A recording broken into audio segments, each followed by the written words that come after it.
The Detroit Grand Prix, presented by Lear, is just over 3 weeks away. And this morning, we're helping you gear up for the big event. Professional sports car driver Jordan Taylor of Wayne Taylor Racing is on Belle Isle this morning. Jordan, thank you so much for taking the time to catch up with us. Yeah, thanks for having me. Thank you. Now, you have done an amazing job competing on Belle Isle. You won 5 times in the sports car race at Belle Isle. And talking to some of the drivers, each track has its own personality. What is it about Belle Isle that you figured out with such an impressive streak there?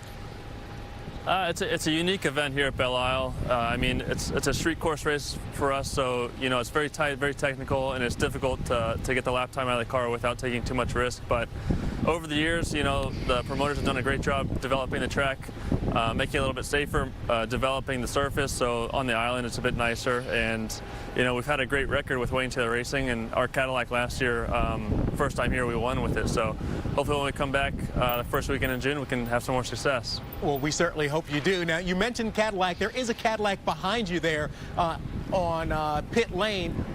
What is your connection with Cadillac, and what's special about that car behind you?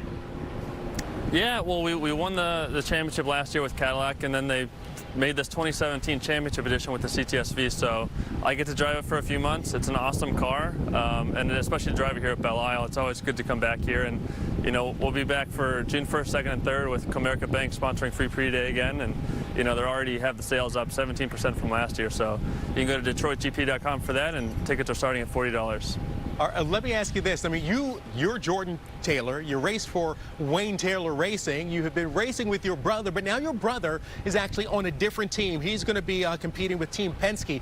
What do you think it's going to be like actually racing against your brother? It's been interesting. I think it's a great opportunity for him. It was great that we won the championship together last year. We won the Daytona 24-hour Sebring and Detroit here. So it was a good way to kind of send off, but to join Team Penske is a huge opportunity. And we had a good little battle at Long Beach last month where we were able to beat him. But this past weekend he was able to beat us and get the first win for them. So I think when we come back here for Belle Isle, it'll be a big battle. Now, does racing against your brother give you a little bit of do you understand what he does and what his thinking is, perhaps better than some other people that you race against? Yeah, for sure. I mean, we grew up, you know, basically as best friends and racing each other every weekend. So we know each other's strengths and weaknesses, and, you know, I know how hard he pushes, and he's probably one of the toughest competitors. So I think having a little advantage knowing him that well is suiting us. We were able to kind of exploit that a little bit at Long Beach, but I think, you know, in Mid-Ohio this past weekend, they were really able to execute their race. So hopefully when we come back here to Belle Isle, you know, we'll have our stuff sorted and we can go back to racing. Jordan Taylor, thank you so much for joining us this morning. We wish you the best of luck coming up in June when the racing gets underway. And of course, we want to be your go-to station for this year's Detroit Grand Prix. Starting June 1st, we'll have special coverage for a countdown to the green flag. We're going to take you inside the winner's circle as well. And of course, we're going to have live coverage all 3 days on Belle Isle, on air, online, and of course, at WXYZ.com.